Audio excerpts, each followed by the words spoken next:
Welcome to One More Hour, the podcast all about backyard ultras, timed races, and the ultra running mindset of going one more. If you're an ultra runner, a trail or ultra runner curious about the format, or just someone who loves to test your limits, you're in the right place.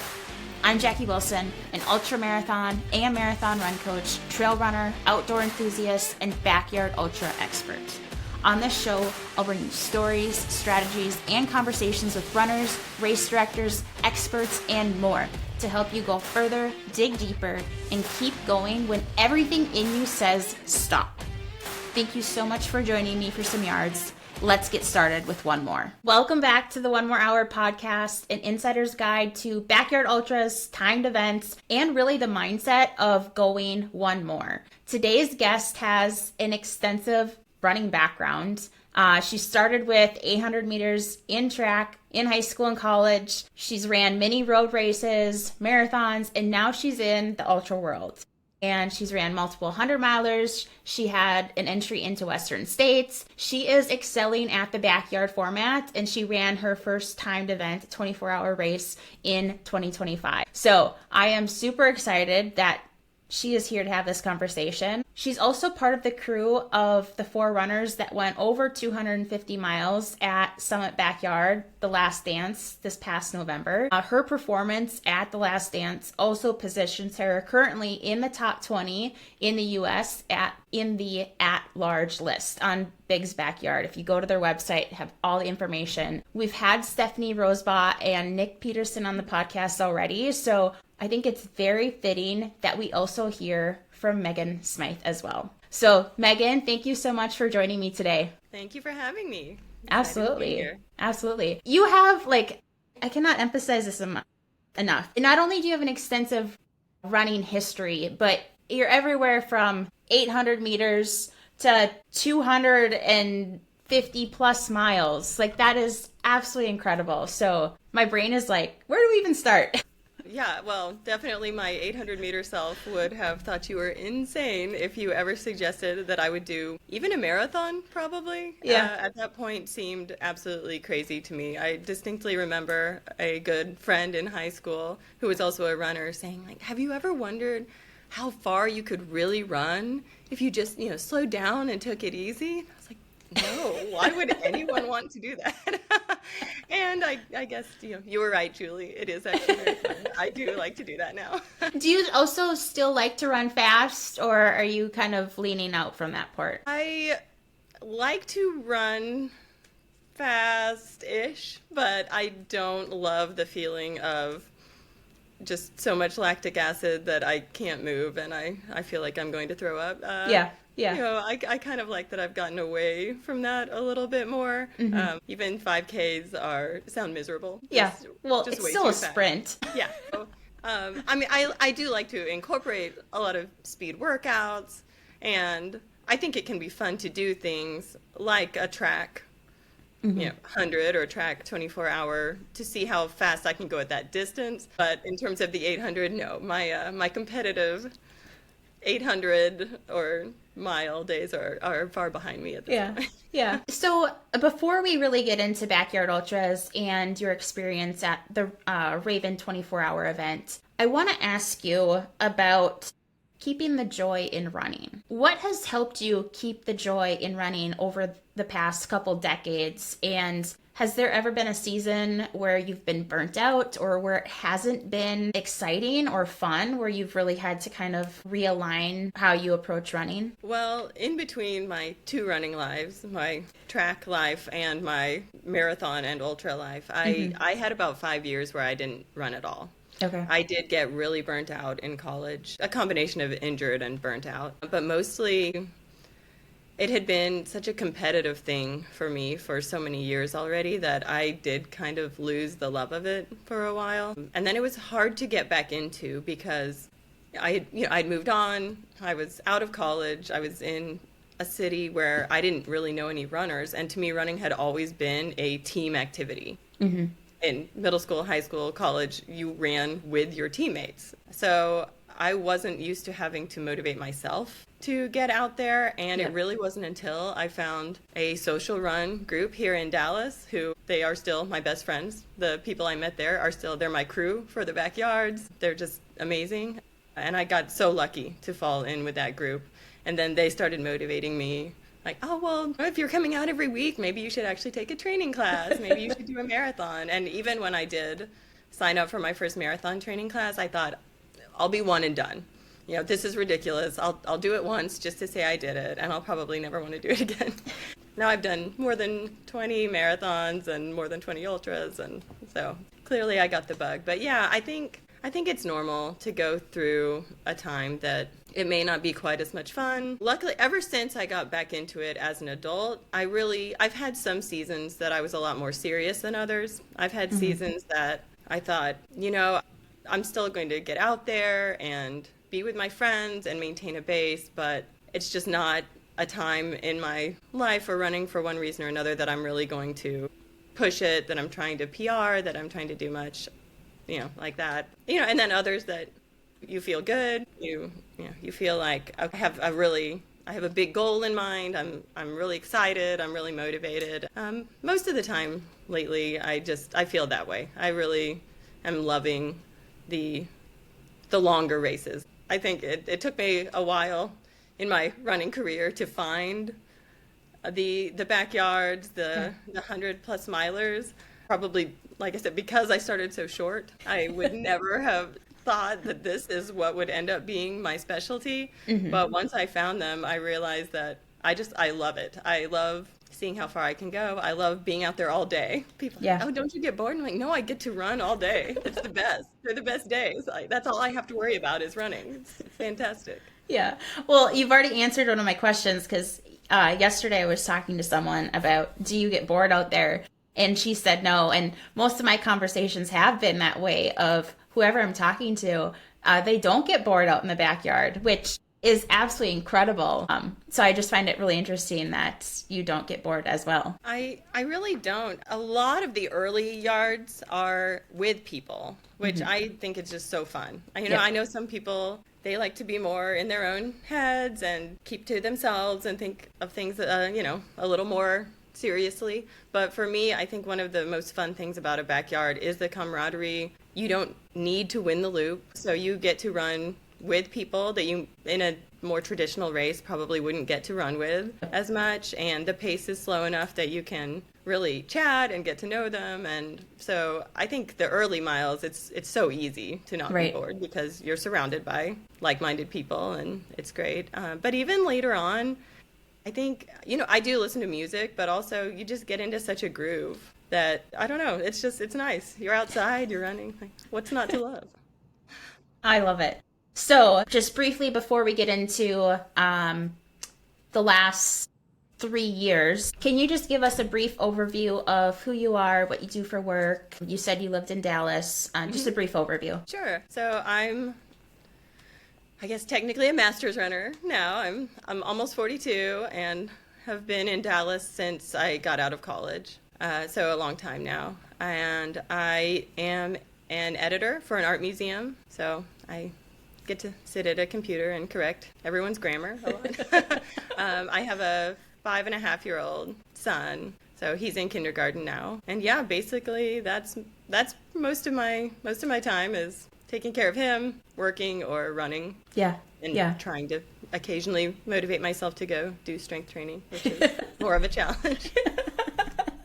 It's common, right? Yeah. So you have ran Summit Backyard Ultra the last 3 years, and you've gone far. Like, you've had a lot of miles in the backyard format. You went 39 yards your first year, 42 yards, and then just recently, in November, you went 62 yards, which is incredible. Thank you. So I think let's start with your first year at Summit, November 2023. You finished in the top 4. You ran 39 yards, which is about 162 miles. What drew you to signing up for Summit for a backyard ultra for your first attempt? Well, I'd already done a few 100 milers, and I had seen the backyards pop up they had been getting a little bit more traction, especially Biggs. I remember following a Biggs and seeing Courtney there, seeing Maggie there, and being so impressed by how far everyone there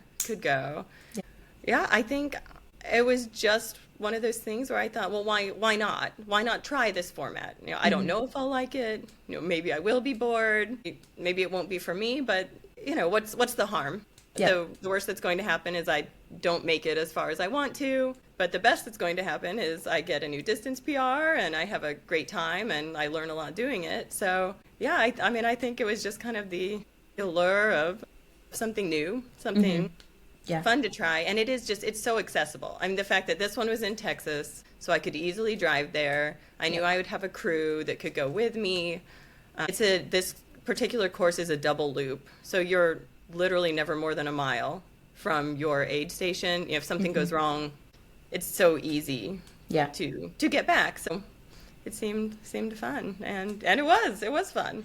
Even the first one was fun. Yeah. So what was that first backyard experience like for you? It was definitely interesting at the beginning because I wasn't used to, I guess, starting that slowly and not being competitive. Telling myself, don't go to the front of the pack. There's no reason to be up there. You don't want to be faster than 12-minute miles. That's plenty fast. So you did your research beforehand? I did.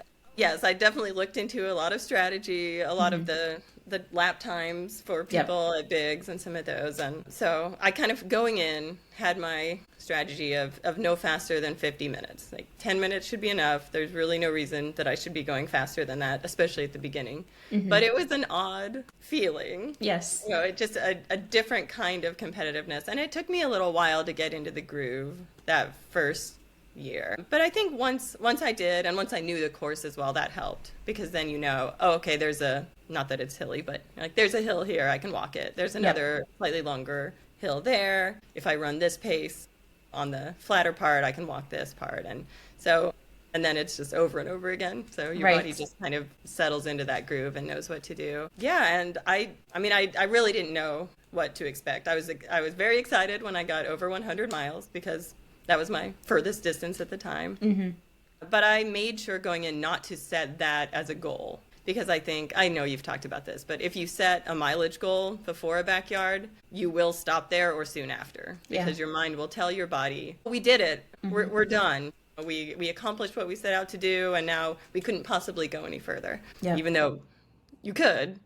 So I was excited to get over that, but again, just my goal was to keep going until I could not go any further. And that one, and actually this most recent one of the main things that knocked me out that I'm still trying to work on is that one side of my lower back and hip flexor just decides to give out after a while, and then I turn into C-shaped Megan and have a crazy, crazy lean. And you can sort of run through that. I did that first year. I ran like that for at least 5 or 6 hours. But at a certain point, it gets kind of painful, and you get a little concerned about injuring other things because you're running too awkwardly. So the first year, that's really what knocked me out at 39 hours. But was that? And then it was one of those too. I didn't know how far the others were going to go, and after I was kind of like, should I have kept going? Because there was another guy that stopped right after I did. But then, the two that got the win and the assist went considerably further than that, which actually I was kind of relieved about. I was like, okay, well, I probably wasn't going to make it 58 plus hours, so maybe I made the right choice. Yeah. Well, it is that mind game of when the others are going to be done, how far they're going to go, and that feeling of almost like regret if they stop right after you did. Like, oh, in that moment, you do not have anything left. But once it's done, you start thinking about things. You're like, I think I could have actually gone further. Right. Which is then something you just have to try to do the next time. Right. Yeah. I mean, I've learned so much. Every single backyard, I have learned something new about nutrition, something new about the kind of things that you can use to motivate yourself to keep going. It's, even though I've been running on the same course, it's been a very different race every single year. Yes. The second year was not a silver ticket, so I knew going in that it probably wouldn't be as competitive as the year before. But I really had just enjoyed that race so much. The race director is amazing. The course is great. And like I said, and it's very easy for me to get to with a crew, which Yeah, is absolutely. nice. So, yeah, I just really wanted to go back down and do it again. And I was really glad that there was another woman named Rachel there who also wanted to go far, which was great because we were the last two for 12 hours. Wow. Just the two of us. So if she hadn't been there, it would have ended a lot earlier. Yeah, yeah. But that second day when it was just the two of us got really hot. For November in Texas, it was 80, mid-80s and very sunny. And that course is mostly pretty low shrubs and trees and doesn't have a ton of shade. So the second year I learned a lot about how to control body temperature, what I can eat when I don't feel like eating anything. So I think those, like I said, every year you learn something, and those lessons helped me a lot this past time. Yeah. So warm, not as hot, but warm. So what did your nutrition look like the first year? So a lot of what I'd done in 100 milers, some gels, but not a ton, mostly real food, a lot of fruit. The thing that saved me the first year was avocado and chicken. So I would just eat plates of like avocado and canned chicken to keep going. That was kind of a new one, but that worked really well. And I mean, I would carry electrolytes on a lot of the loops. I think maybe I'm learning. I think I'm getting a little too many electrolytes maybe because it's drying out my mouth and making it really hard for me to eat drier foods like breads and tortillas later in the race. So I'm still adjusting, still kind of working on figuring out everything. But the nutrition really was not, I think, a major problem even the first year. I had to find the things that worked, like the avocado, but it worked out well. The second year got really hard because, I had all my staples. I had the chips and the fruit and the turkey sandwiches and the avocado and chicken, but I didn't want to eat any of it when the temperature got really hot on that second afternoon, and I could feel myself just going downhill fast. I was very depleted. I had no energy. Obviously, you're also running on zero sleep pretty much, which doesn't help. And then one of my friends who also had run with me had decided to bring some Ensure, like old person protein shakes, basically. And luckily, one of my other crew members saw them and said, "Oh, well, what about this? Do you think you could drink this?" I was like, "Yes, actually, that sounds amazing." So I just pounded an Ensure and the biggest cold brew they could find in Marble Falls, and it completely revived me. Like going in, and then pretty soon after that, we were going into the night. But yeah, so the first year, avocado and chicken saved me. The second year, it was Ensure. So, in the third year, at one point, I had a whole Whataburger. So you just never really know what's going to happen later in the backyard. Yeah. Well, do what you've got to do. It is so true. Every year, it can be so different. What worked the first year may not work the second year. What has worked for other races, other 100-milers, whatever you ran, like that may not sit well or even sound good. And sometimes it can be really hard to force yourself to eat those things if it's not appetizing. So having options is a good thing to have. Are you packing everything possible to have with you for nutrition and gear and everything? Oh, yes. So my next backyard will not be as local, which is a little scary because all of the ones I've done so far have been at Summit. So I have gotten to just stick every possible thing. I've been able to just put as much. Yeah, what fits in the car? In a car. And so I've had so many changes of clothes, so many shoes, so much nutrition. I mean, a full tent, then the gravity chairs, blankets, everything you can imagine I've been able to take. Not that I've used it all, but it's nice to have. Like you said, you never know how you're going to feel, what you're going to need. And it's nice that race is very much, in town. So even if you forgot something, as long as you have a crew, you can also send them off and they can head to a fast food place or Walmart or, a lot of other things that are within 10 minutes. So there are definitely challenges to doing some that are a little more remote, I think, or definitely if you don't have much of a crew. that would be a lot harder. Yeah. And also, or having to fly someplace, you have to be a lot more judicious. Say, okay, I probably don't need 5 pair of shoes, but I might need 3, you know? Yep. Yep. And I probably don't need 6 long sleeve shirts. Maybe 3 will do. Right. So right. it'll be an exercise in paring things down. Which backyard are you doing? I'm doing the banana slug Okay. in Oregon. Yeah. To try for that silver ticket again. Yes. Yes. One more try before. Yep. So you'll be flying? Yes. Okay. So it will be a different kind of challenge. You know, I won't have my tents, and I won't have quite as much gear. Obviously, a lot of the nutrition you can get once you fly in. Yeah. And the way they have theirs set up, from what I've been able to see, it looks like there's a really nice big covered pavilion with a lot of picnic tables really close to the corral. Okay. So even though I won't have my own tent, I'll be sheltered, and I'll just have to make sure to get there early and grab one of the picnic tables that's really close. Yep. I've already been looking into this, and I might literally order a zero gravity chair from like a Home Depot or something and pick it up when I get there, because that's one of those things that I don't want to go without. I think it made a big difference. I did not have that the first year. Okay. I just, you know, I was still a newbie. That part I hadn't picked up on yet.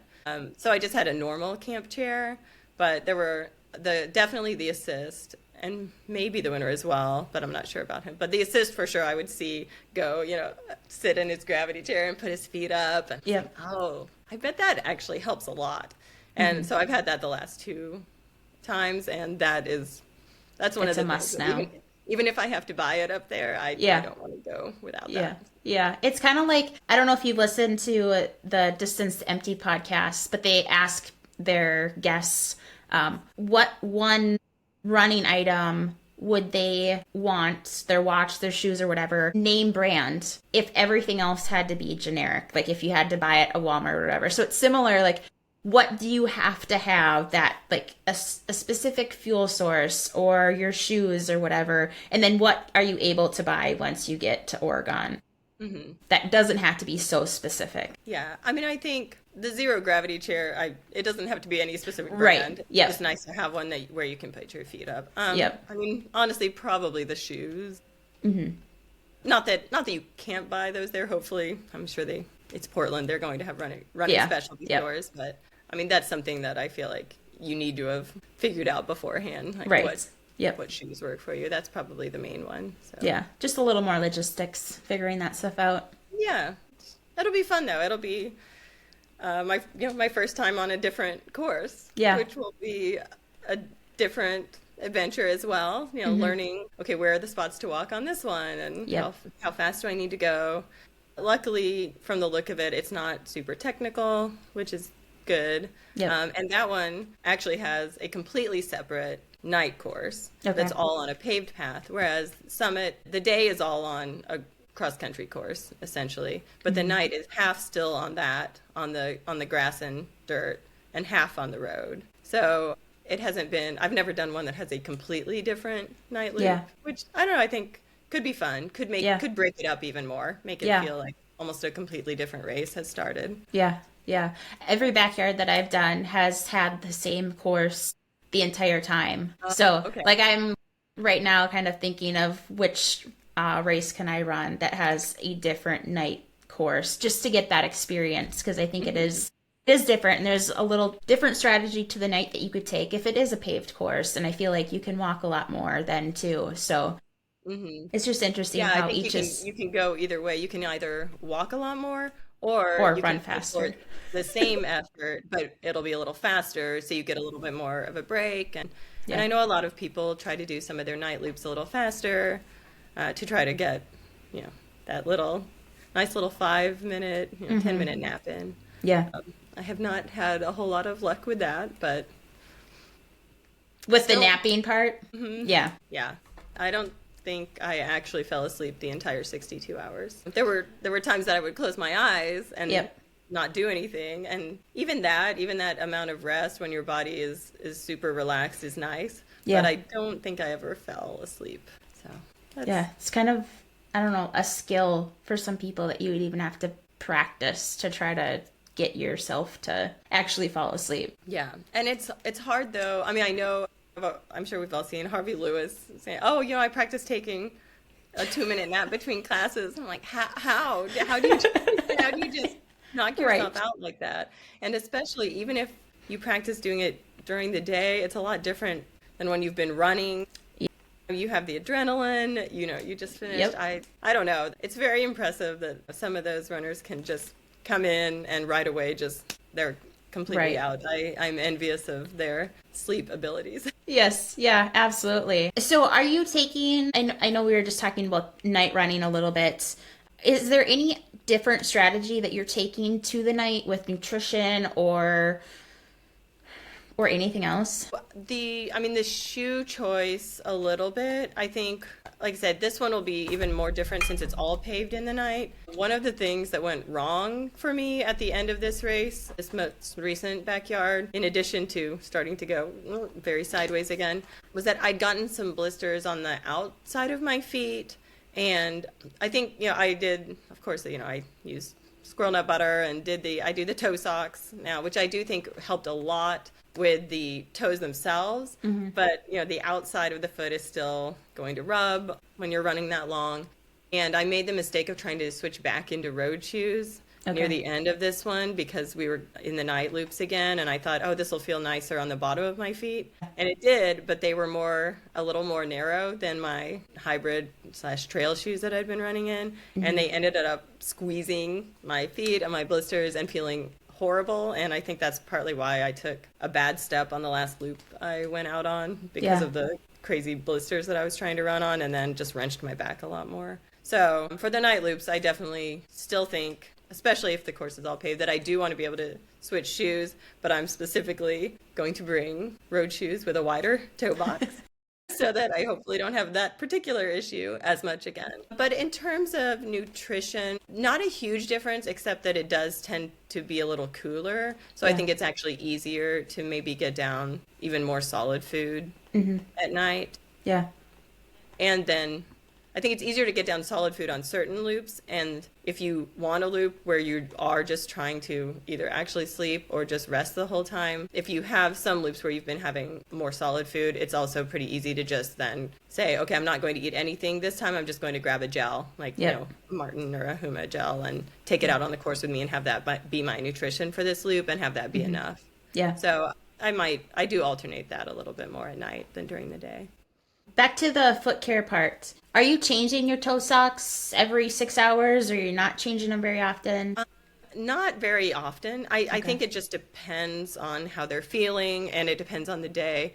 This last one, it was mostly very nice weather, except there was a giant deluge at one point. I heard about that. Others probably mentioned because it was crazy. It came out of nowhere. It was like, oh, we'd had, a few little sprinkles, but mostly pretty sunny. And then all of a sudden, in the middle of this loop, just downpour. So that necessitated a change of almost everything. I mean, my shorts were chafing, my socks and shoes were soaked. And even after that, parts of the course were pretty puddly. Yeah, my feet, blisters weren't really horrible until the end, but even still, now, 2 months later, I feel like there's still just a layer of dead skin on the entire bottom of my feet that hasn't come all the way off. It's very French footy at this point. I mean, they were weird after that race. So I was changing them a lot more. I did, weather dependent. I'll change them obviously more often if it's like that and they're getting soaking wet and things are getting weird. But as long as they're feeling good, I don't change them at specific intervals. Okay. I tend to kind of go with stuff until there's a reason not to, until there's a problem in terms of gear, in terms of what I'm wearing. Yeah. I won't change it until I need to. So 2024 Summit, you ran 42 yards, 175 miles. Last runner standing, correct? Yeah, that was fun. Congratulations. That's awesome. Thank you. What was your mindset like towards the end? Were you struggling? Were you feeling pretty strong? How are you feeling? So that was the one where I was struggling a lot Sunday afternoon because it had gotten hot and I was feeling really bad. But things had picked back up going into the night and I was feeling fairly good. I think I had a little bit of a low point again after I hit my PR. Like after I got to 40 hours, Yeah. since it was more than the year before, I had that kind of mental blip of like, well, now, now I've already gotten a PR, and, I've already run further than I have before. Do I really want to still be out here? Do I really want to keep going? And I mean, it only lasted an hour or so, one or two loops before I was able to pull myself out and say, no, like that's ridiculous. You're fine. You're still finishing these loops in plenty of time. You do still care about this. You just need to reset and think about the next milestone and think, well, but what about 48 hours, like 200 miles? That's cool. Like, focus on that for now. Again, not as an end goal, but just as that's the cool thing that's going to come up next. Right. And I really thought we would make it there. Rachel looked really strong. She was out ahead of me most loops, and I expected us to make it through the night. But I think she, because of the hot afternoon, was getting, it sounded like she said she felt like she had a fever. And I think her body had just stopped regulating temperature. Yeah, that's so tough. I think that's actually what knocked her out eventually. But yeah, so I had been struggling. But I think I'd already, that just there's so many ups and downs. Yeah. There are so many ups and downs in a backyard. There are going to be loops that you think, oh my gosh, this year is going so poorly. Like, why am I even out here? I feel awful. But you just have to think of times that that's happened before and know, no, just keep eating. It's usually partly a nutrition problem. Like, eat more food, focus on the next thing, and eventually you will get out of that valley and, crest the plateau again and be fine. And so I think I had already gotten back to a plateau where, I had that 200 miles in my head and was feeling actually pretty good. Yeah. By the time she stopped running. So did she complete a loop within 60 minutes or did she time out? She actually told me at the beginning of 42. Like we both went out, but then she stopped me when we were barely into the loop and said, I'm going back. I'm turning around. Yeah. And like I said, I was actually shocked. I was like, are you sure? It was just so funny to say. She's like, right. Yeah. You don't want to win this? Like, just go. But it just really surprised me. But it was really nice of her to do that instead of, if she hadn't said anything, I wouldn't have even known that she'd turned around. And right. So I thought it was really sweet of her to just stop me and tell me, because then it let me kind of have just a nice, fun victory loop. You already know, like, oh my gosh, this is my last one. I'm going to win. So Yep. It was nice. It was fun that way. Well, and the race director was driving back in along the road. He had gone to rest because, again, he doesn't know how long the race is going to go. So I guess when she turned back, they had phoned him and said, it's almost over. So it was fun because as I was running down the road part, since it was at night, he came by honking and fun. Like, and I had obviously met him the previous year, so we already had kind of a history, and it was special. It was a special loop. Yeah. Well, and it's your reaction of, are you sure, Rachel? Are you sure you're done? Like, that's completely natural because that's part of the backyard, is wanting to encourage other people to go further so that you can also go further. And I've had a very similar conversation with Amy Fight. She was, I don't know, episode 3 or 4 or 5. And she had that same reaction at our backyard in October, where Jerry, the guy that took the assist, said that he was done, and she's like, wait, are you sure? But then she had to reel it back, and but then that means that this is my last loop. I don't have to do 2 more. Yeah. So it's natural to want them to go further, but then also be like, oh, wait, like maybe I should just be quiet for a minute. Yeah, I'll just take the win. Never mind, thank you. Okay, last person standing in 2024, 2.5 months later, you attempt your first timed event, the Raven 24-hour, which is in South Carolina. You ran a 100-mile PR of 16 hours, 12 minutes, absolutely incredible. You ended with just over 132 miles, which is a U.S. team qualifying mark. Wow! And congratulations. What was that experience like, knowing like I'm out here to run 24 hours, not just like a backyard format where I'm running slower. I can only run 4.167 miles per hour. What was your experience like? So yeah, it's an interesting mindset switch where on the one hand you think, oh, well, I know it's a lot shorter. Like I have an endpoint. That endpoint is 24 hours. It's one day and it's one day only. And there is no unknown 2-day, 3-day hanging over your head. But on the other hand, obviously your pacing is a lot faster and a lot more important to get it right. And I'd never done a timed race before. So getting it right was kind of tricky, definitely. I think the 24-hour in a lot of ways is a harder race to do really well than a backyard. Because, I mean, a backyard, you know, okay, anything in this range and I'm fine. You know, there's going to be a lot of walking involved. There are going to be times I can just sit and eat. Whereas this is a lot more, it's almost more like a really long marathon than it is like a traditional ultra, because everything you have to balance of like, okay, well, yeah, I can walk, I can even pause briefly for food, but I don't want to do it for very long because then I'm just falling further behind the pace that I need to hit this specific goal. So unlike the backyard where I feel like you don't want to have a goal, in the 24-hour, if you're trying to be competitive, you do need to have a goal. You need to have a pace in mind. You need to have a strategy. So I definitely did more speed work going into that. It was a short training block, but I mean, I'd done even a little more going into the backyard, I think knowing, okay, it's going to be a fairly quick turnaround from the backyard to this new format that I've never tried before. Honestly, just kind of like the backyard, I had no idea how I would feel about running on a track that long. Thought, oh my God, what did I sign up for? I might hate this. That is so many loops. I mean, it's over 500 loops. Oh my gosh. It's just, I mean, around and around, and it's, I mean. Are you running you're running the same direction the entire time? No, you switch every 4 hours. Okay. You get to switch directions, which, good. Thank goodness. Oh my gosh, I can't even imagine how awful your legs would feel if you were going the same way the entire time. Yeah. But I actually ended up really enjoying that too. Again, it kind of has the same camaraderie as a backyard. You know, there's not quite as much just jovial chit chat because it's a little more serious and you're all there for a reason, but it's still very supportive. You know, it's all a group of people with the same crazy mindset and lots of crazy goals. So I felt like it was really just a fun group of people out there. And again, one of those things where you just get into a groove. You know, you're not counting loops, or at least I'm not. Right. I'm not counting loops. I'm not keeping track of exact mileage. You just run. You just keep running. You get out there and you keep running. And I did have a nutrition alert. That's the other thing, is in the backyard, you stop every 50-ish minutes.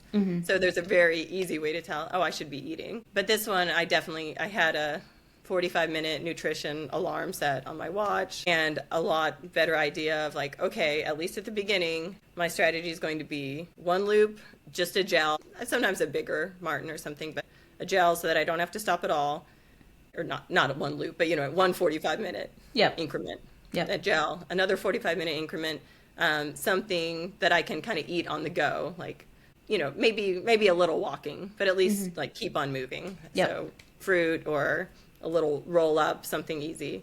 And then the third one will be something a little bit bigger.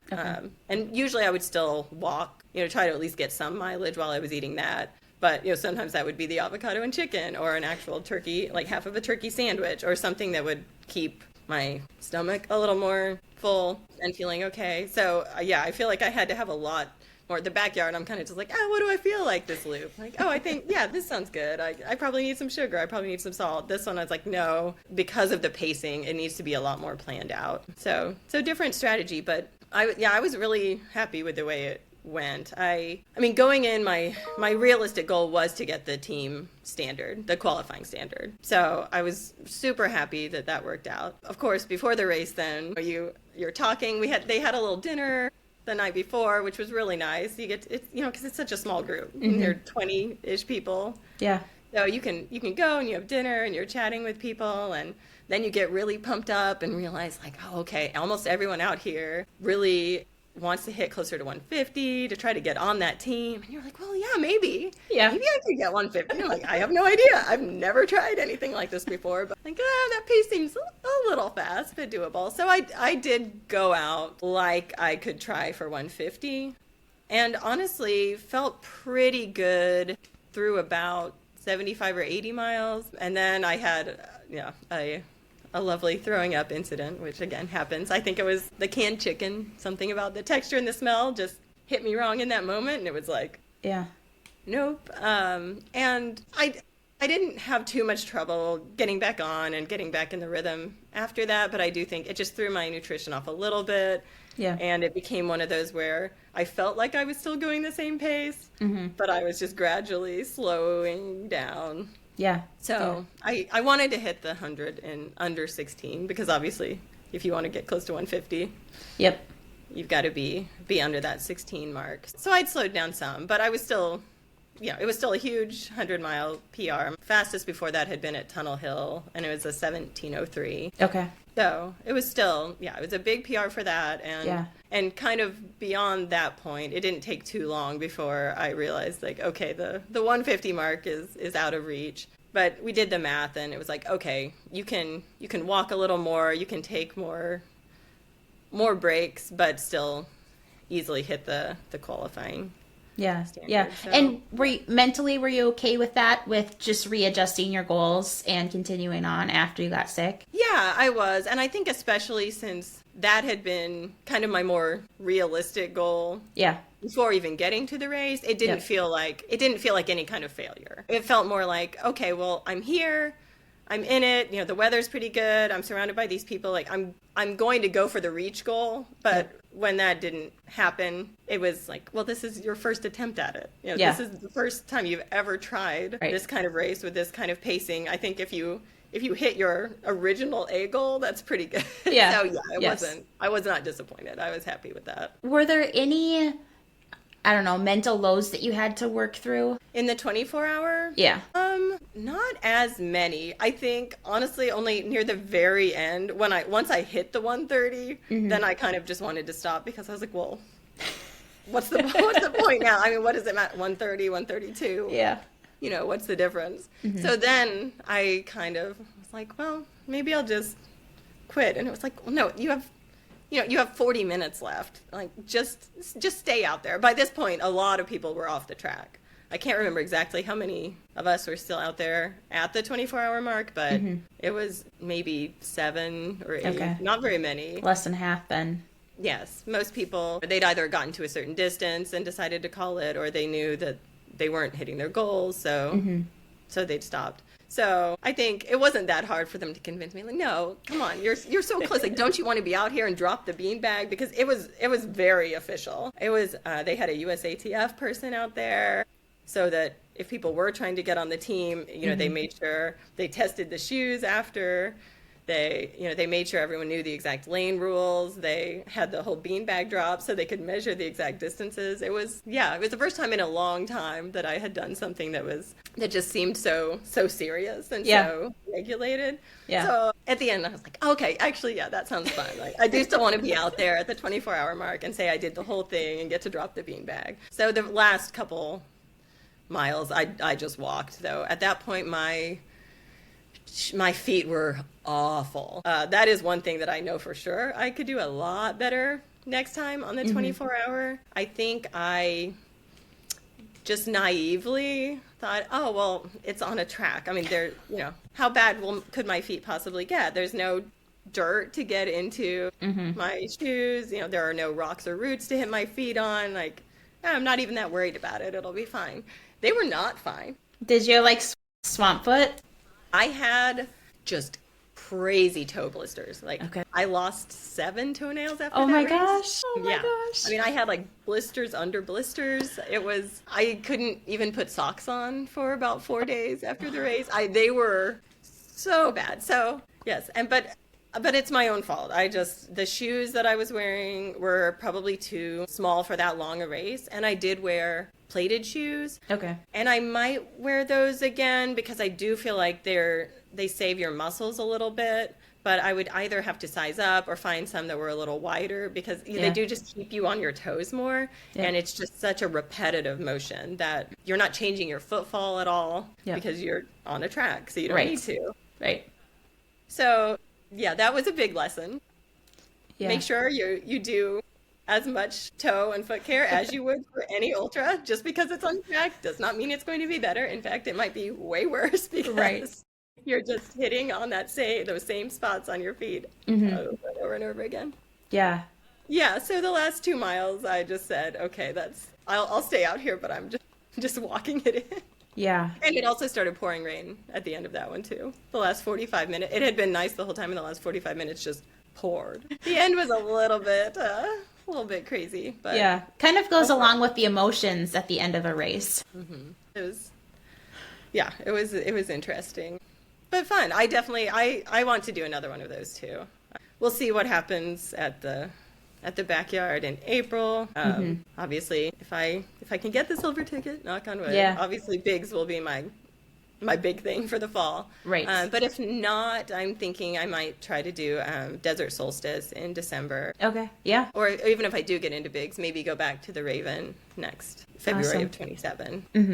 Yeah, because I'd like to give that another try. I think between some nutrition stuff, some extra strength training, and having shoes that actually work a little better for that format, I think I've got some more mileage in me for one of those. Yeah, absolutely. And you know, like you said, it was your first attempt at it. So there's a lot of unknown there, and you always are learning something that you can do better next time. Yeah, absolutely. Definitely the same with each one of these races. I've learned something completely new. Yeah. The last backyard too, I had the worst first night that I've had of any of my backyards by far. My temperature was off from I guess the first day was warm. I didn't think it was overly hot. I felt okay while I was running it.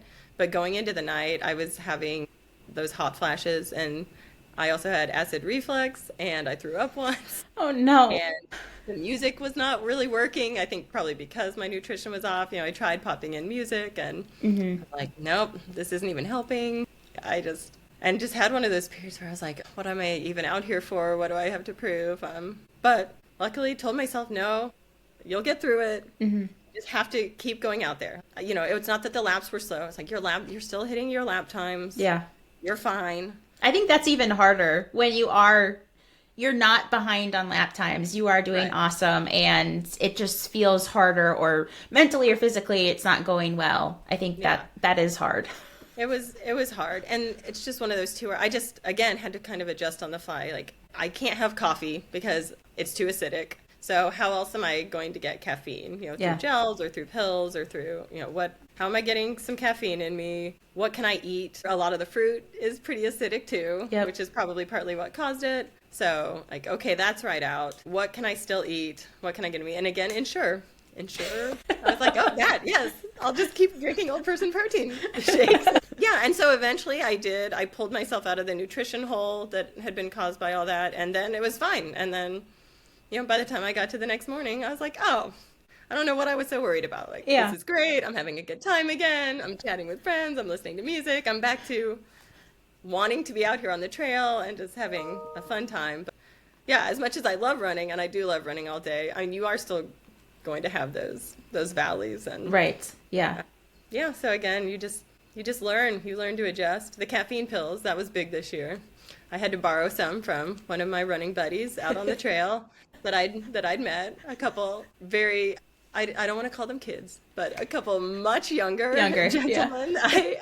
I had actually chatted with one of them on Reddit about the race beforehand. Oh my gosh. And we'd become Strava friends because he was asking me a million questions. He was like, oh, I saw you posted something about Summit. Can I ask you? So he asked me everything you could possibly imagine about this race. So then I got to meet him in person out there, and one of his friends as well.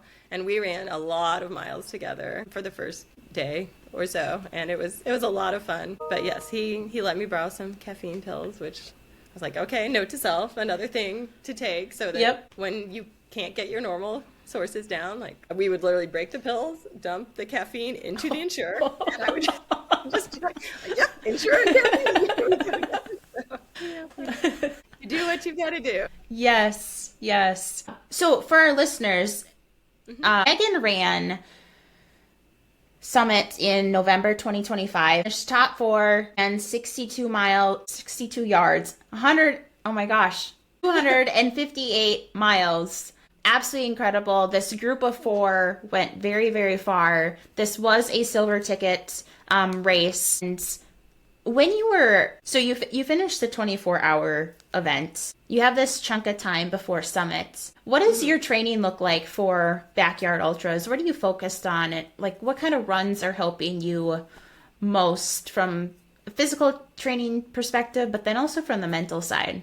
Because I think that's hard for runners to wrap their head around of how am I going to train for an event where I don't know how far I'm going to run? And also mentally, how am I going to run that long with whatever distance and time that is? Well, I think honestly, I mean, it's kind of a boring answer, but the thing that has helped the most is just having higher consistent mileage over the past several years. Like it's not one set workout. It's not one, really long run. It's that back when I first started running 100 milers, I could get away, especially since I was mostly running easier ones, without a ton of climbing, without, a lot of altitude. I could get away with peaking at, 60, 65 miles a week. And I just thought, well, why and how would I go more than that? Yeah. So you're younger, you're not used to it yet. And you think like, oh, well, I've got to sleep in at least once or twice a week. And how else would I even get more mileage? And I'm doing fine at them. So,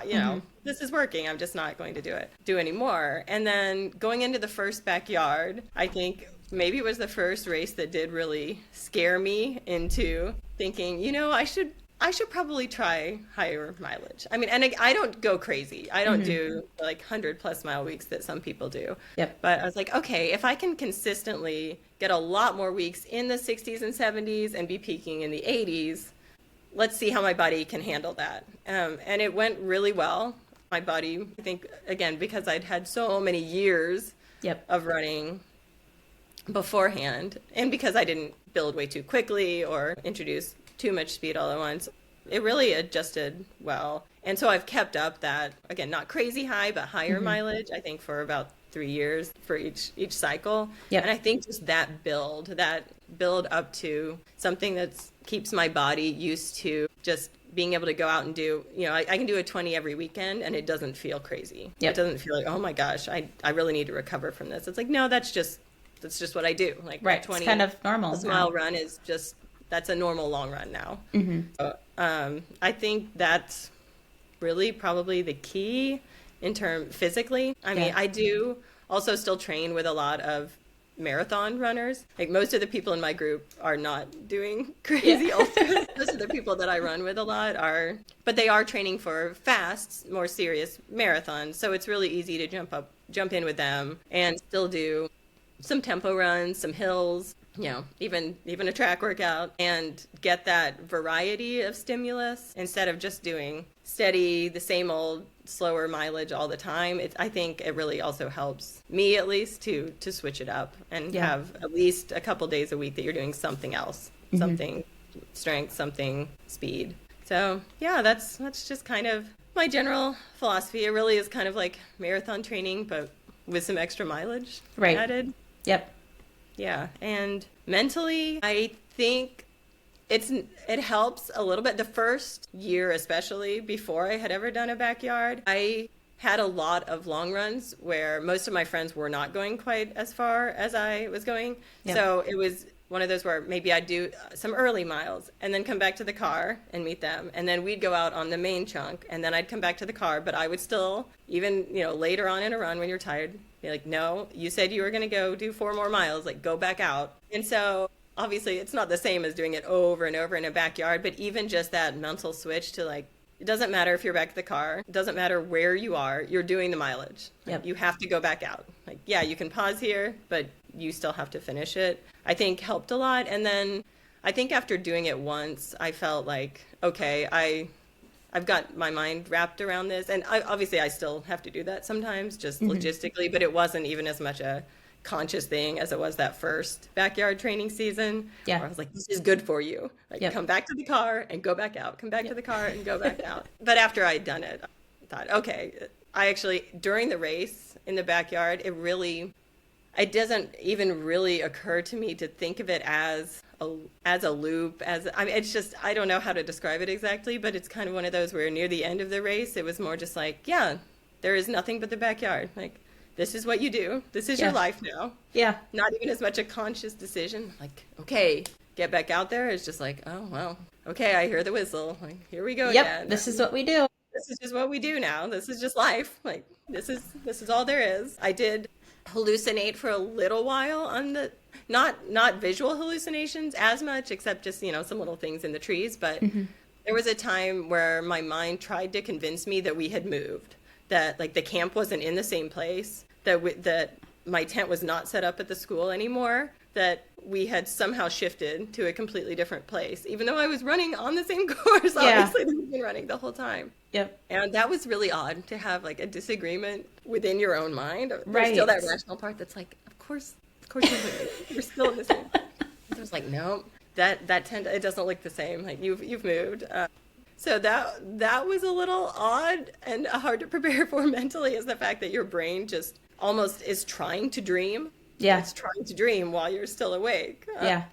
But I just don't think that there's a good way to prepare for that ahead of time. I mean, you can't really predict what your mind's going to come up with.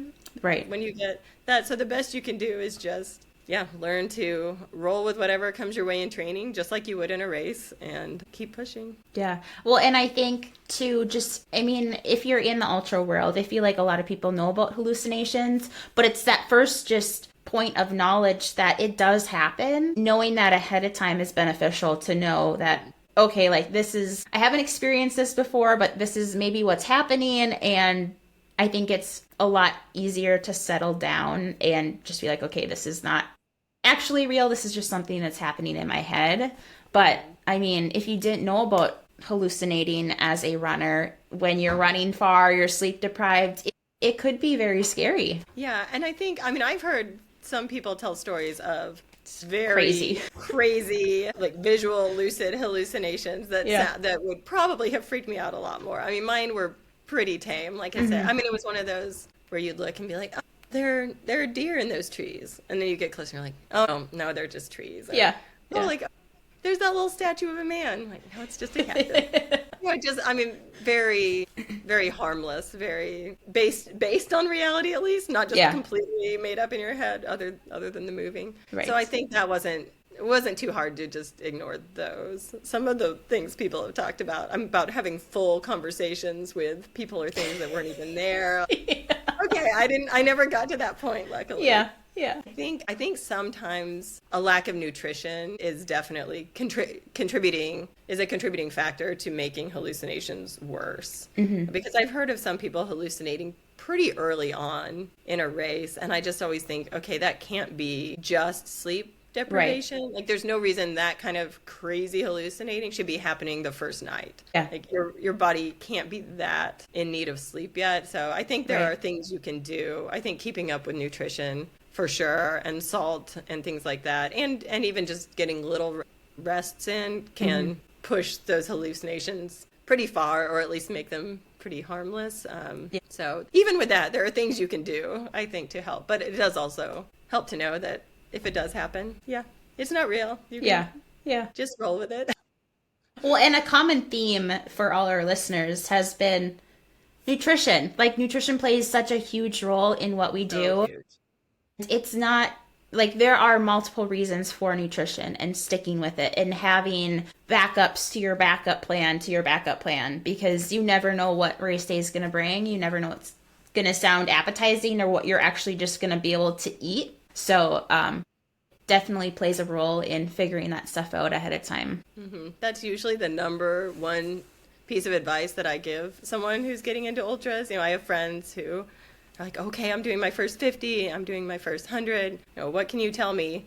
And the main thing I say is, eat. And if you ever start to feel depressed about being out there, if you ever start to feel like, why did I sign up for this? I can't do it. The music's not helping. You start to get annoyed or angry at things or people. Eat food. It's nutrition. Just eat more. Stop what you're doing. Eat whatever you have on you. Get more calories in, and that will solve like 80% of those problems. Yeah. And tell your crew that. And if you don't have a crew, like write it down so that you can see it. Because when you're in that state, you're not going to be thinking logically. You're not going to be thinking about, oh, I need nutrition. At least not unless you've had the experience with it. So like write it down so that you remember these things that your logical brain was telling you when you were in a relaxed state. Yeah. And I mean, for the backyard, I can't emphasize enough how helpful it is to have the crew. I mean, my crew has saved me so many times, whether it's actually going to get stuff or just suggesting like, okay, I think you clearly need to eat and this isn't working. So try this or try that. They're the best. It helps so much. But for a more traditional ultra, the aid station volunteers, I feel like they're getting better and better. I think so many people have volunteered or run ultras themselves now that a lot of the volunteers also will see you coming in. Yeah. They'll go, oh, okay. Like, you're going to sit here and you're going to eat before you go back out. You have to have some calories. Like, if you don't have that crew, you can also hopefully make use of the volunteers. Yeah. There's always someone that is going to be willing to help. They're always so great. So I have 3 more questions for you. Okay. What advice do you have for the runners who have ran backyards before, who are struggling to get over maybe the 24-hour mark, or they're mentally struggling with wrapping their head around going out there for 2 days? What advice do you have for them? That's tough. I know we already talked about not setting a certain mileage goal, but I think it's also really important to think beforehand, like, what do I want out of this? Like, why do I have this desire to do this format? And if it's not, hitting a set mileage, which I think it probably shouldn't be, if it's truly to see, like, how far can I go, then you have to keep that in mind during the race. And you have to think, if you finish a loop and you're not feeling great, but you still have 3 or 4 minutes between a loop, well, then you're not done. You haven't gone as far as you can go because you still have time to grab some food, to grab some water, to have a little reset, and then get back into the corral and keep going. And I think I've seen people try different strategies. Once you start spiraling, it is hard to pull yourself back out. Mm-hmm. But I think if you can just have even one good loop, don't tell yourself like, oh, I'm getting slower, I'm slowing down, I'm struggling. Just say, okay, well, that loop, that wasn't my best loop, but I just need one solid loop to get back on track. Like, I'm not going to go crazy. I'm not going to try to rip my fastest one. I'm just going to try to, like, if my normal loop is 52 minutes and, that one had slid down to 57, I'm just going to try to get as close as I can to 52 again. I'm just going to have one solid loop so I can get back to feeling like I'm on track, and then just keep going. And I think you can also use the other runners out there. You can use your crew. I've seen people make phone calls during loops, and talk to people during a loop. I mean, use your resources, but mostly use your own mind to know that unless you are actually getting injured or you run out of time, it's not as far as you could go. You could always go further. I think that's a good intention to have going into the race, and really drawing that line of you are not done until you time out, or like something, I don't know, maybe medically is wrong, or you're the last runner. But I think it is good to have that intention beforehand going into the race. And have, like you said, have it written down or have someone there that can remind you of that. Like, I think having a crew also that says, oh, it's time. Like, it's time to get back up. Like, you said you didn't want to stop until you had to stop, and you look fine. Like, you made it back. You don't have to stop. Having a crew that loves you is great, but having a crew that also doesn't love you too much is nice, because, it's like, it's hard because my husband's always my crew chief, excuse me. And obviously he wants me to do really well. Yeah. But if I start really getting into a bad spot, he's also almost too sympathetic. Like, like, are you sure you're okay? Do you want to get out? And I'm like, no, I don't. I don't need babying. Luckily my other friends are out there like, yeah, she's fine. Just it's good to have that balance. So it's also good to have crew that, like, they'll take care of you, but they'll also know when you would be mad at yourself for stopping. Mm-hmm. Yeah, absolutely. To have that crew that will say, like, you will be upset with yourself if you stop right now because you're not done. Yep. So that helps a lot. What advice do you have for runners who are hesitant to try a backyard ultra?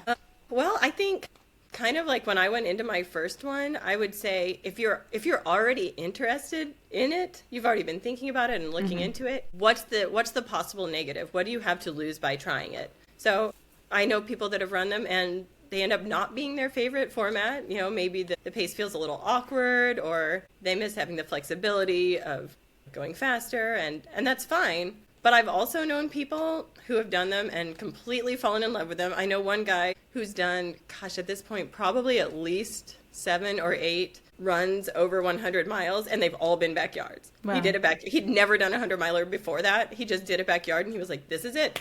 Like, I love this. This is so fun. Yeah. I know a woman, the second year that I did Summit, had only done, I think, 2 marathons ever and decided to join the backyard, and she ended up going over 100 miles. Wow. Like, she'd never. So, you know, you might love it. You might get out there and it might be the perfect race. It has the camaraderie. It prevents you from sitting in the chair too long, but it still gives you those nice little breaks. It prevents you from going out too fast, like people tend to do in a lot of ultras, because there's no reason to go out fast when you can't keep moving on until the next hour. So, yeah, sometimes it sounds hard to have that set timing, but it also can eliminate a lot of the mistakes that you might make in another ultra. Mm-hmm. Keep you going when you otherwise wouldn't. So I just think, plus, like I said, they're so easy to self-rescue from, in a way. Like, if something goes wrong, you're never more than 2 miles from your people, your camp, your car. You don't have to worry about a lot of those factors of like, oh, am I going to get lost? What happens, you know, between aid stations? What happens if I run out of food? So it's so much easier logistically than a point-to-point race, than a mountain race, than a lot of the other ultras. Yep. So again, really, like, why, if you're interested already, what's stopping you? There's such a low barrier, and in my opinion, they are just so much fun. So yeah, I would highly encourage. Last question. If you could only fuel with one source of fuel, and this could be funny, this could be realistic, whatever, what would you choose to fuel with for an entire backyard? I mean, Ensure? Unsure, probably. Honestly, yeah, like, I don't know how this would go. I mean, that much chocolatey protein shake in my belly might backfire spectacularly, but honestly, it's the only thing I found that, like, I can drink when it's hot, I can put caffeine into, I can chug it so quickly for the calories. So yeah, I mean, as weird as it is, probably old person protein shakes for the win. Oh, I love it. Is there anything that we haven't talked about or covered that you want to mention? I mean, I don't think so. I think it's been so fun, and I just I'm glad you've already gotten to talk to some of the other runners out at Summit as well. It was I knew going in that it would be a really stacked field and very competitive for the silver ticket, and yeah, it was so great to have so many amazing runners out there. I had guessed, so the previous year, when it wasn't a silver ticket, there were 5 of us that made it to 100. And I had predicted that this year there would be 5 of us that made it to 200. And we got really close. Yes. We got really, really close. So as much as I would have loved the silver ticket, it was just so much fun to run with so many just amazing runners. So I'm glad you've gotten to meet them as well, and just wanted to give them a shout out. And I wish them all the best of luck next year too. I think Stephanie's definitely going for another silver ticket in the summer, though. I think. Yep. I don't know about Nick. What did Nick? I didn't hear the Nick one. About that. I'm not sure if we talked about that a lot. I don't think we really got into that as much. But I wonder. I'm curious. It's fun to piece everyone's stories together. I almost feel like I was there with hearing everyone's perspective of how the race went. Yeah, well, I didn't get to talk to Nick or Stephanie that much during the race because they were always running pretty significantly faster loops than I was. Yeah, Nick seemed like he was running pretty fast. Yeah, they were out there just killing it. I'd see them, in the corral, and then shoop, they'd take off. Yeah, bye. See you next hour. So you might have a better idea of how their races went than I do, even being out there. Yeah. All right. Can you share how listeners can follow your journey? Honestly, I'm not the best at social media. I think I did give you my Strava link, so that's probably the best way if you want to look at the kind of training I'm doing, or the next race. Strava is the easiest way. I do have Instagram and Facebook as well, but I'll post about races occasionally, but not a whole lot. But if anyone wants to find me on Instagram, I think it's Running Nutmeg 84. Awesome. But you'll probably be a little disappointed because there's not much on there. Well, hopefully Banana Slug will be posting on Instagram, and then we just can follow along, because that's how I found you, and that's how I just followed the race, and I was like, I have to talk to all these people because this is just an incredible feat. And it's like, it seems like you, especially the four of you, are just so humble, and you have so much joy on the trail out there. You're not getting bored. Like, I am just absolutely amazed with it. It's like a little running / dance party. I mean, I pop in. I have a playlist that's over 100 hours long, so I pop it in, and I just kind of grooving along. It's fun. So yeah. That is so much fun. And well, there's just so many lessons that can be taken away that listeners can, like, I never thought about an anti-gravity chair, or I never even considered drinking Ensure. So there's just so many things that give people ideas to try out or consider or problem solve. So I think there's just a wealth of information that we can get from other runners and race experiences and everything. Absolutely. And I will say too, the one other thing I didn't mention was that, so I hadn't been really strength training at all for quite a while. I had before I had a kid, and then hadn't really had time. And I did do a little more of that. I did a HIIT gym 2 or 3 times a week going into this last one. And I think that also really helped. And I'm trying to step that up a little more and have some more targeted stuff to hopefully solve the C-shaped problem before the next one as well. So obviously, I mean, I'm sure a ton of people talk about that, but I will say, as hard as I find it to motivate myself to do that, because I'd almost always rather just go run and add more miles, I do think obviously that's another thing that I would really recommend. You don't need a ton, but like two or three times a week will also make a big difference. Yeah, it goes so far. It's so beneficial. I'll plug that as well, even though it's harder for me to do.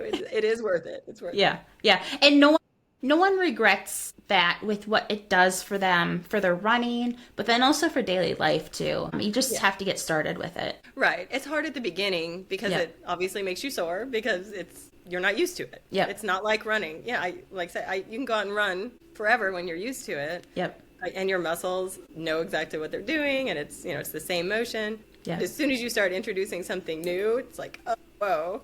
So yeah, I mean, the first few weeks, you'll feel it when you run. But if you're not overdoing it, it shouldn't stop you from running. Right. It might, you'll be a little sore, it might slow you down a bit. But then, like anything else, your body adjusts to it, and that's a good thing. I mean, that's the wole goal. So then, being consistent with that also, I think, is going to be big. It was good for this season, and I'm trying to keep that going before the next. Yes, that's absolutely. The only other, I guess, little piece that I did. I really changed up this year, and then I think that'll help a lot going forward with backyards and with the 24-hour, maybe even more so. I mean, it's not quite as long, but having stronger legs for that kind of pacing, I think, will be key. Yeah. Wow. I'm excited just to see what you can do in 2026 and going forward. Oh, thank you. Megan, thank you. What races do you have? Oh gosh. I have 3 backyards lined up this year. Oh wow, that's awesome. And I'm deciding on a 100-miler. My time is kind of limited if I want crew with me, and with my husband being a CPA, full-on tax mode right now. And then we're really big into hunting, so kind of have to get it done before hunting season too. So a little bit tighter time frame, but I'm really looking forward to the 3 backyards that I have this year. And that's a lot. Yeah. And they're kind of spaced out. The first one is in May. The second one will be, I think, the end of July, beginning of August. The date's not final yet. And then the last one will be October. So that'll be my last one for the year. So the one in May is brand new this year. So I don't know. I don't know how long it'll go. But it's just fun to have. It's also local, so it's about an hour away. So it's nice to have that as well. So I'm like, okay, well, I definitely need to support the local race. Oh, yeah. Well, yeah, and you can help. Hopefully it grows, even Yes. if it's not Yep. huge, it doesn't go super long this year. Right. Yeah. I mean, all it takes is one other person. Right. If you get Exactly. somebody else out there, then it could end up being pretty long. And then I feel like the longer it goes, the more it'll attract other runners. Yes. So, yeah, that's so fun. And absolutely. like you said, it's just so much easier when it's drivable. Yes. Yep. And you can get crew and you can get all your stuff. Yep. Yeah. So that'll be great. Well, good luck. Yeah. That's so fun. Thank you. Thank you. Again, thank you so much just for sharing your experiences with your backyard ultras, with the 24-hour race, and the lessons that you've really learned year after year. I think that there's just so much value in sharing all of that with everyone, learning from others, and also leaning into those hard moments and learning how to kind of ride those waves. They're here to stay for ultra running, and we just need to kind of learn how to work with them. So I think it's just been so fun seeing how you've gone from 39 to 42 to 62 is absolutely incredible. And I just look forward to seeing what you do this year and then in the future. Oh, thank you. On to 300. Yes. Past 300 next time. Yes. Hopefully. Well, and hopefully you get that silver ticket. It'll be fun. Banana Slug, correct? Yes. Awesome. Banana Awesome. Slug near Portland in April. Awesome. Yeah, it'll be a fun new experience. Yes, I'm it will looking be. forward to it. It will be. Well, thank you so much. Thank you. Our listeners, make sure that you just check out the show notes. Follow Megan. She has her Strava link in the show notes as well. And we will see everyone in the next loop. So just keep going 1 hour at a time or even one step. Thanks for tuning in to One More Hour. If you enjoyed this episode, hit follow so you don't miss the next yard. And share it with a runner who loves pushing their limits. I'd love to hear your own stories of going one more. Connect with me on Instagram at the One More Hour Podcast. And if you could leave a quick review, it'll help more runners find the show and keep going when they want to stop. Until next time, just go 1 more hour.